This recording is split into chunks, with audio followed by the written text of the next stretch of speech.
कभी सोचा है कि जब हम ऑनलाइन कुछ ऑर्डर करते हैं या कोई पेमेंट करते हैं तो पर्दे के पीछे असल में क्या चल रहा होता है? हमारी आज की ये जो हमेशा ऑन रहने वाली दुनिया है ना, उसमें एक टेक्नोलॉजी है जो चुपचाप इस पूरी डिजिटल धड़कन को चला रही है। ये एक ऐसी छुपी हुई ताकत है जो हमारे डिजिटल जीवन को मुमकिन बनाती है। आज हम उसी के बारे में जानेंगे। अपाचे काफका, हमारी डिजिटल दुनिया का नर्वस सिस्टम। चलिए इस एक लाइन को पकड़कर चलते हैं क्योंकि काफका का पूरा सार, उसका पूरा आइडिया इसी में छिपा है। सोचिए, कोई आपकी तरफ एक गेंद फेंकता है। आपकी आंखें उसे देखती हैं, आपका दिमाग फौरन उसकी स्पीड और दूरी का हिसाब लगाता है और आपके हाथ बिल्कुल सही समय पर सही जगह पहुंचकर उसे पकड़ लेते हैं। ये सब इतनी तेजी से होता है कि हम इस पर सोचते तक नहीं। बस इवेंट स्ट्रीमिंग बिजनेस के लिए ठीक यही काम करती है। आज के बिजनेस को एक बहुत बड़े व्यस्त शहर की तरह समझिए, जहां हर समय हर कोने में कुछ न कुछ हो रहा है। वेबसाइट पर हो रहे क्लिक्स, किसी फैक्ट्री के सेंसर से आता डेटा, फाइनेंशियल ट्रांजैक्शंस, ये सब उस शहर की सड़कों पर दौड़ती गाड़ियों की तरह हैं जो लगातार सिग्नल पैदा कर रही हैं। और इस माहौल में अब इंसान इंसान से बात नहीं कर रहा, बल्कि एक सॉफ्टवेयर दूसरे सॉफ्टवेयर से लगातार बात कर रहा है। इससे जानकारी की, मतलब डेटा की, एक ऐसी नदी बह रही है जिसका कोई अंत नहीं। ये हर पल, हर सेकंड बिना रोके बहती ही चली जा रही है। तो सबसे बड़ा सवाल यही उठता है, जब डेटा एक तूफान की तरह आ रहा हो तो कोई भी बिजनेस उसे रियल टाइम में कैसे संभाले, कैसे उसे समझे और उस पर तुरंत एक्शन ले। बस इसी सवाल का जवाब देने के लिए इवेंट स्ट्रीमिंग और काफका को डिजाइन किया गया है। तो ठीक है, प्रॉब्लम तो समझ आ गई, लेकिन इस डेटा के तूफान से निपटने का तरीका क्या है? जवाब है इवेंट स्ट्रीमिंग। पर ये आखिर है क्या भला? आसान भाषा में समझते हैं।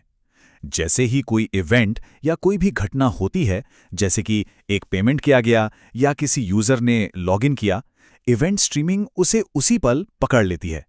आप इन सभी इवेंट्स को एक लगातार बहती हुई नदी की तरह देख सकते हैं, एक ऐसी नदी जिसमें पानी की हर बूंद एक जरूरी जानकारी है। तो ये सब काम कैसे करता है? बहुत सिंपल है। ये 4 स्टेप्स में होता है। पहला, डेटा को पकड़ो जैसे ही वो पैदा हो। दूसरा, उसे सुरक्षित तरीके से स्टोर कर लो। तीसरा, उस पर काम करो, मतलब उसे समझो। और चौथा, उसे जहां भी जरूरत है वहां भेज दो। ये एक पूरा एंड टू एंड सिस्टम है। थ्योरी तो बहुत हो गया। चलिए अब देखते हैं कि ये जादू असल में कहां-कहां हो रहा है और हमारी जिंदगी पर इसका सीधा असर कैसे पड़ रहा है। स्टॉक एक्सचेंज, बैंक और इंश्योरेंस कंपनियां, ये सब इसे खूब इस्तेमाल करती हैं।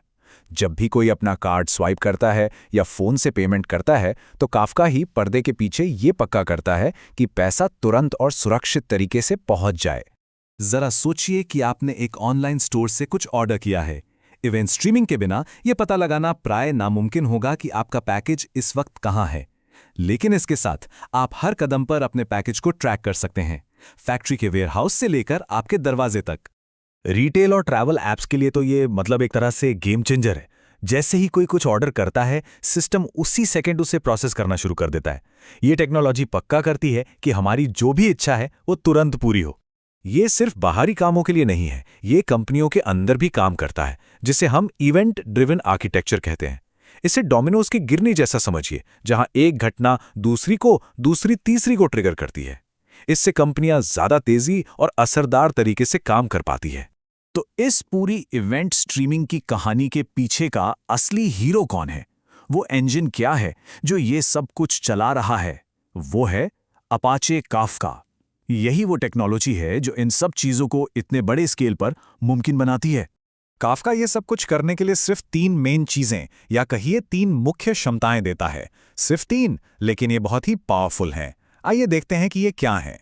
तो काफका की 3 सुपर पावर्स हैं। पहली है पब्लिश और सब्सक्राइब। इसे एक पोस्ट ऑफिस की तरह समझिए, जहां आप डेटा भेज और रिसीव कर सकते हैं। दूसरी है स्टोर। ये एक बहुत बड़ी लाइब्रेरी की तरह है, जहां आप जानकारी को जब तक चाहें तब तक सुरक्षित रख सकते हैं। और तीसरी है प्रोसेस। ये एक लैब की तरह है, जहां आप उस जानकारी का विश्लेषण कर सकते हैं, उस पर काम कर सकते हैं। चलिए अब थोड़ा और अंदर चलते हैं और देखते हैं कि ये काम कैसे करता है। और घबराने की बिल्कुल जरूरत नहीं, ये उतना मुश्किल नहीं है जितना सुनने में लगता है। हम इसे एकदम सिंपल रखेंगे। काफका की दुनिया की सबसे छोटी और सबसे बेसिक चीज है इवेंट। ये बस एक रिकॉर्ड है कि कुछ हुआ है, जैसे बॉब को $200 का भुगतान किया गया या एलिस ने एक तस्वीर लाइक की। हर इवेंट में एक की, एक वैल्यू और एक टाइम स्टैम्प होता है। अब इन सभी इवेंट्स को कहीं तो ऑर्गेनाइज करके रखना होगा ना। यहीं पर आते हैं टॉपिक्स। एक टॉपिक को आप अपने कंप्यूटर के एक फोल्डर की तरह सोचिए, जहां आप एक ही तरह की सारी फाइलें रखते हैं। तो पेमेंट्स टॉपिक में सारे भुगतान से जुड़े इवेंट्स होंगे और लाइक्स टॉपिक में सारे लाइक से जुड़े इवेंट्स होंगे। सिंपल। अच्छा, तो ये डेटा आता कहाँ से है और जाता कहाँ है? यहीं पर कहानी के दो मेन किरदार आते हैं, प्रोड्यूसर्स और कंज्यूमर्स। प्रोड्यूसर्स, जैसा कि नाम से ही पता चलता है, वो टॉपिक में डेटा लिखते हैं या प्रोड्यूस करते हैं, और कंज्यूमर्स उस टॉपिक से डेटा पढ़ते हैं या कंज्यूम करते हैं। और यहीं काफका का सबसे बड़ा सीक्रेट सॉस आता है, वो है डीकपलिंग। इसका मतलब है कि प्रोड्यूसर को ये जानने की बिल्कुल जरूरत नहीं कि उसका डेटा कौन पढ़ रहा है, और कंज्यूमर को ये जानने की बिल्कुल जरूरत नहीं कि डेटा कहां से आ रहा है। वो दोनों एक दूसरे से अनजान हैं। वो दोनों बस टॉपिक नाम के एक मिडलमैन पर भरोसा करते हैं। यही चीज काफका को इतना ज्यादा पावरफुल और फ्लेक्सिबल बनाती है। और काफका इतना भरोसेमंद कैसे है? इसके पीछे दो मेन आइडिया हैं, पार्टीशनिंग और रेप्लिकेशन। पार्टीशनिंग का मतलब है एक बड़ी किताब को कई छोटे छोटे चैप्टर्स में बांट देना ताकि कई लोग उसे एक साथ पढ़ सकें। इससे स्पीड बढ़ती है। और रेप्लिकेशन का मतलब है अपनी ज़रूरी फाइलों की कई बैकअप कॉपी बनाना। तो अगर एक सर्वर खराब भी हो जाए तो भी आपका डेटा किसी दूसरी कॉपी में हमेशा सुरक्षित रहता है। अब अंत में बस इस एक सवाल पर सोचिए, जैसे जैसे हमारी दुनिया और ज़्यादा कनेक्ट होती जा रही है, स्मार्ट होती जा रही है, क्या हमारे आसपास कुछ भी ऐसा बचेगा जिसे एक इवेंट की स्ट्रीम के तौर पर नहीं देखा जा सकता? काफका सिर्फ एक टेक्नोलॉजी नहीं है, ये दुनिया को देखने का, उसे समझने का एक नया तरीका है, और ये भविष्य को आकार दे रहा है, एक समय में एक इवेंट।